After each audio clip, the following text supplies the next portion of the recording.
गायक वृंद सर्व टाळकरी, आमच्या विनेकरिताई असतील, मृदंगाचार्य असतील, आमच्या हार्मोनियम वादक बाबा असतील, उपस्थित असलेल्या सर्व महिला वर्ग असेल, श्रोता वर्ग असेल, जे घरी बसून ऐकत असतील, कट्ट्यावर ऐकत असतील, तुम्हा सर्वांच्या चरणाचं दर्शन घेते।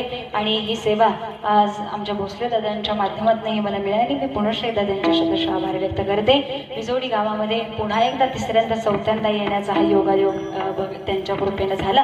पुनश्च एकदा तुम्हा सर्वांचे धन्यवाद व्यक्त करते। माझ्यासोबत माझी आई आज आलेली आहे, आई असेल, माझी चुलती सोबत आलेली आहे, आमचे आबा जे मला इथे घेऊन आले त्यांच्याही चरणाचं मी दर्शन घेते। तुम्हा सर्वांच्या चरणाचं दर्शन घेऊन महाराज आयुष्य एकदा मिळतं, पुन्हा पुन्हा हे आयुष्य दे, म्हणून या आयुष्याचा विचार करा। असं नको व्हायला क्या किया क्या किया क्या किया, ठीक आहे ना, जिसे पाना था उसको ही खो दिया। त्यामुळे जे प्राप्त करायचे ना ते महाराज प्राप्त करा आणि त्या भगवंताच्या चरणाशी लीन राहा आणि नामस्मरणामध्ये आपल्या आयुष्यात लीन त्याने घालवा।